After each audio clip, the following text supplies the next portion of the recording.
Bienvenue dans le Seigneur. Shalom, shalom, shalom. Un plaisir, n'est-ce pas, de se retrouver dans cette émission à l'heure avance. Et pour le moment, on est en train de parler d'un thème très important. En tout cas, moi, pour ma vie, chaque jour quand j'en parle, ça m'édifie parce que c'est important pour moi. J'espère aussi pour vous, on parle de comment bâtir une foi chrétienne solide. Car la marche chrétienne, c'est une marche par la foi. Et je pense que la dernière fois, on était sur 2 Corinthiens 5, 7, qui nous dit ceci: nous marchons par la foi et non par la vue. Donc c'est ça justement, c'est comme ça qu'à un moment vous voyez que le restant des épîtres a dit qu'en fait la marche par la foi c'est une folie en fait. La vie de la croix c'est une folie. Folie pour les intelligents. Folie. Parce que nous, on nous a appris depuis qu'on a grandi que tu dois t'appuyer sur ce que tu vois. Tu vois qu'il y a un sentier, tu mets ton pied, n'est-ce pas? Tu vois qu'il y a ça, tu fais ceci. On te dit qu'il y a ça. Quand on a fait nos études, c'est toujours des démonstrations et tout là. Mais la marche par la foi, elle est différente.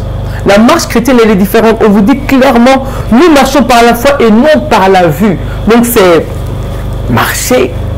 Donc désormais, on va se demander quoi? Je deviens aveugle, donc je ferme mes yeux. Et désormais, j'ai la foi. Non, ce n'est pas cela. Mais la marche par la foi, comme on a dit, elle est intimement liée à la personne de Jésus. Donc on doit croire en Jésus-Christ. On doit croire en sa parole. On doit, comme on dit la fois passée, se saisir de sa parole. Et il s'y attachait fermement. C'est là qu'on a développé le verset dans Hébreux 1, verset 3, qui dit que le Fils est le reflet de sa gloire, l'expression de sa personne. Donc il est le reflet de la gloire de Dieu et l'expression de la personne de Dieu. Donc quand on s'attache au Fils, on s'attache à Dieu en fait.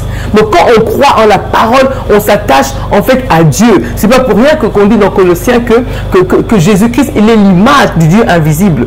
Et dans Hébreux 1, 3, il y a l'autre partie du verset que j'aime beaucoup qui dit: il soutient tout par sa parole puissante. Il est bien dit, il soutient tout par sa parole puissante. D'où on s'est posé la question, que nous dit sa parole? C'est là qu'on doit la lire chaque jour.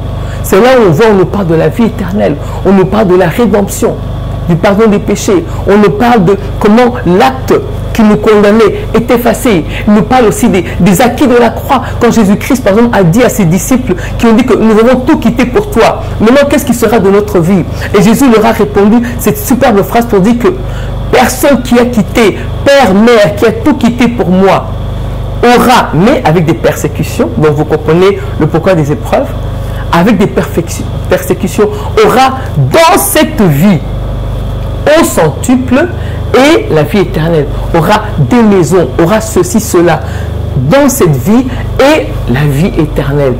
C'est Jésus-Christ qui l'a promis. Nous, on doit toujours s'attacher à Jésus. Bien aimé, bâtir une foi solide, c'est d'abord s'attacher à Jésus, s'attacher à sa parole. Car et quand on nous dit qu'il soutient tout par sa parole puissante, c'est tellement profond, bien aimé. C'est tellement profond. Donc, il soutient tout par sa parole puissante. Alors, par rapport à sa parole, nous allons donner aussi aujourd'hui 2 versets qui sont très importants que nous connaissons. On lit ici dans Jacques 1,6 ce qui nous dit ceci: mais pour le chrétien, qu'il demande avec foi sans douter. Car celui qui doute est semblable au flot de la mer, agité par le vent et poussé de côté et d'autre. Alors, il y a un autre verset qu'on connaît très bien dans Marc 11, n'est-ce pas, 24, qui nous dit ceci: c'est pourquoi je vous dis, tout ce que vous demanderez en priant, croyez que vous l'avez reçu et vous le verrez s'accomplir. C'est là où on comprend bien la marche par la foi et pas par la vue. Donc, on doit d'abord croire en cette parole que Dieu nous donne et en cette prière que nous, on adresse à Dieu. On doit y croire fermement. C'est ça, bâtir sa foi. C'est ça, et c'est très, très important. Marc 11, 24. Quand je vous dis tout ce que vous demanderez en priant, croyez que vous l'avez reçu et vous le verrez s'accomplir. Ça vous dit quelque chose, n'est-ce pas? Là, on revient à Hébreux 11, 1 qui nous dit que la foi est une ferme assurance des choses qu'on espère et une démonstration de celles qu'on ne voit pas. Donc, tous ces versets sont liés les uns aux autres.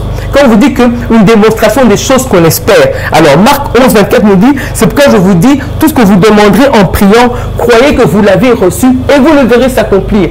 C'est là la marche de la foi. C'est qu'on vous dit que bâtir une foi solide, c'est aussi savoir marcher dans la folie.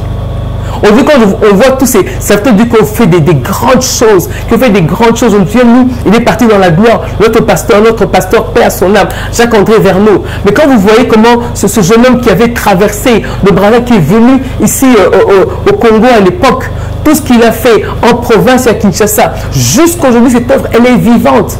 Parce qu'il a cru en Dieu. Il a tout lâché.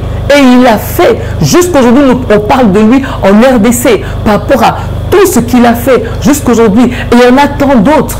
Il y en a tant d'autres qu'on peut citer, qu'on va citer une autre fois. Il y en a tant d'autres. Ils ont cru et ils ont fait des grandes choses. Des grandes choses. Quand on voit sous d'autres cieux, quand on voit Billy Graham, on voit tous ces gens-là, ils ont fait des grandes choses. On voit des Charles Wesley, donc il y en a tellement. Ils ont fait des grandes choses. On les appelle les héros de la foi. Moi, je peux dire que pour moi, on est parmi les héros de la foi. On a un Jacques-André Verneau qui a fait un travail formidable. Les églises de la bande dans les assemblées de Dieu. Mais c'est parce qu'il a cru en la parole. Bien aimé, aujourd'hui sur des chaînes, il faut encore suivre encore bien. Si vous avez le temps, vous montez à l'église, bien vous suivez encore sur des chaînes les prédications. C'est des paroles profondes et merveilleuses. Et je pense que bientôt, par grâce divine, au niveau de Clé David, ils vont commencer à passer les prédications de Jacques-André Verneau. Il a fait un grand travail. C'est parce qu'il avait la foi. Et dans les prédications, il disait souvent, il nous communiquait la foi. Il disait, n'ayez pas peur, croyez en Jésus. Il disait bien, croyez en Jésus. Et nous croyons en ce Jésus-là. Nous croyons en sa parole. Nous savons que Jésus soutient tout par sa parole puissante. Nous croyons en Marc 11, 24 qui dit tout ce que vous demanderez en priant, croyez que vous l'avez reçu et vous le verrez s'accomplir. On croit dans Jacques 1,6 qui nous dit, mais celui qui demande doit demander avec foi sans douter. Donc le chrétien doit mettre de côté les doutes, bien aimés. De côté la marche par la vue, de côté les doutes. Et ne pas être agité au flot des mers, au flot de tout ce qu'on peut nous raconter, mais nous on reste ferme dans la barque en Jésus. Voilà comment bâtir une foi solide. Mais il y a encore des petites choses à dire. Nous allons continuer la fois prochaine. Que Dieu vous bénisse. Amen.